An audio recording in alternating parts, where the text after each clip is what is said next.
The regionals require even more energy and focus. So how did the Trojans plan on dealing with this intensity? They say it comes natural. That's right. With football season less than a month away, most teams are building chemistry, but today the Slocum Red Tops are building something else. It's hard to believe that football season is finally here. This is the Crimson Tide's first home game this season. And speaking of home, this is Jim McElwain's first time back in Bama since he left 2 years ago. Bama fever was alive in the last day of SEC Media Day. Fans of all ages filled the lobby waiting for the Tide to roll in. Yes, Taylor, there were, and some impressive young archers out there all competing for first place. I'm here day 2 of SEC Media Day. Much different feeling for Auburn fans this year. They came in full force and say they're excited to be a part of the Gus Bus, and it's going to be a heck of a ride. Chico State almost always finds a way to hit clutch threes down the stretch. The world's best Cowboys saddle up today for round 1 of the annual Red Bluff Rodeo. The Kentucky Wildcats became the Tide's 6th victim this season. Losing 48-7, the Tide could not be tamed, not in the air, not on the ground. 668 yards of total offense. Running backs TJ Yeldon and Kenyon Drake led the game on the ground. A.J. McCarron set a new career high with 359 yards through the air. Regarding the passing game, the veteran quarterback says they haven't really had that kind of explosiveness all season until now. The defense didn't hold the Wildcats to a shutout like they wanted to, but they held them to just 170 yards.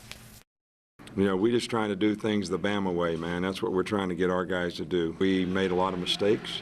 If you want to be the best, you know, you can't be satisfied with that, so there's certainly some things that we need to improve on. There's always a but with Coach Saban. He says they're definitely better now than they were before, but even for the #1 team, there's room for improvement.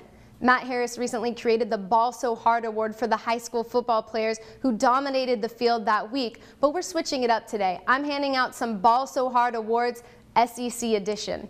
The first goes out to Johnny Manziel. Tied with less than 2 minutes remaining, Manziel marched the Aggies down the field to set up the game-winning field goal in true Johnny football fashion. Next up, Alabama running back TJ Yeldon and Kenyon Drake. The two finished with a combined 230 yards rushing and scored 2 touchdowns apiece. Move over Speedy Gonzalez, that is ballin'. They say defense wins games, so I'm giving one to LSU's entire defense. They held the Florida Gators to just 240 yards on offense and threw in 4 sacks for good measure. Thanks for watching. I'm Sarah Hodges. Major League Baseball, the struggling Giants get some much-needed offense today, hosting the Padres. San Francisco up 1-0. Pablo Sandoval goes deep to left off Clayton Richard for the solo home run. 2-zip Giants lead. Bottom 6, Giants up 2-1 with 2 on. Joaquin Arias lifts one up to deep right. It bangs off the wall. Buster Posey and Brett Pills score. Ends up being a triple for Arias. Top 9, Santiago Casilla on the mound. Jason Bartlett strikes out swinging. Giants win 4-1. Some big names in Shasta County this weekend as the Kyle Petty Charity Ride Across America thunders through Reading. The former NASCAR Sprint Cup driver stopped off at the Holiday Inn Express to help raise funds and awareness for Victory Junction, a camp created to benefit children with chronic or life-threatening illnesses. Also on hand was NFL great Herschel Walker. Petty told KRCR it's an extremely rewarding experience. I'm here with Kyle Petty, former NASCAR driver. Kyle, tell me what an event like this means to you. Oh, well, it's huge for us. We just picked up a check for $4,000. You've had a lot of fortune and fame in your career, Heisman Trophy winner, just a lot going on, a lot of success for you. What is the difference between having that feeling of all that success and being able to give back to the kids? Well, it's so important. People have helped me so much. I think you got to give back to help someone else as well. Nearly 200 riders, including Petty and Walker, will rack up over 2,500 miles on the road to help raise money for charity. And speaking of racking up miles, hundreds of mountain bike racers hit the trails this weekend for the annual Lemurian Race in Whiskeytown. Cyclists contending with challenging conditions along the way, including rough turns and unpredictable terrains. Jason Moschler of Novato won the 26-mile race in 2 hours and 8 minutes. And turning to local football, the countdown is on to the 2012 Lions All-Star Football Game. For many, it's one last chance for the area's top high school football players to compete on the gridiron.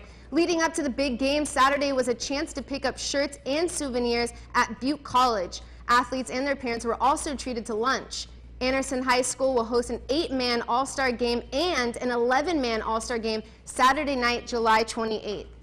In pro hoops, the LA Lakers tip off the playoffs against the Denver Nuggets today. We pick it up in the first quarter. Lakers up 5. Kobe Bryant finds Steve Blake open for the 3. Kobe with the setback jumper over Aaron Aflalo. Third quarter, the Black Mamba strikes again with a spin move, pump fake. Lakers up 71-52. Huge day for Kobe Bryant with 31 points. The Lake Show takes the W 103-88 to take a 1-0 lead in this series. Andrew Bynum had a triple-double. He also tied an NBA postseason record with 10 blocked shots. I'm Sarah Hodges, and have a great evening.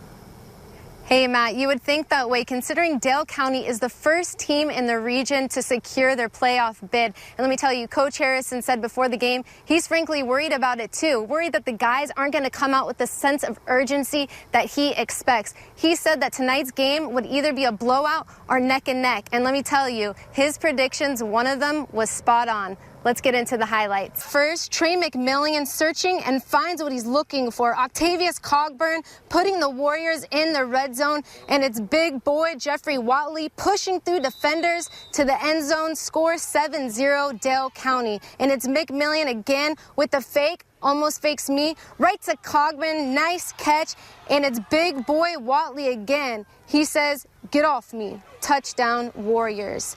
Yellow Jacket fans wanting some action, and they'll get it right here. Freddie Smith with some time. He connects with Joshua Allen, the Wiregrass's second leading receiver, and it was pretty. Yellow Jackets inside the 5, but coach calls the snap, bounces off Smith. Warriors recover it, and Dale County will make them pay.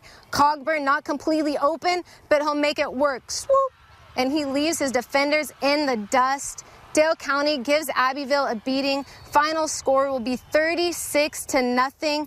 Matt, Dale County still undefeated and on their way to the playoffs, looking really pretty for them.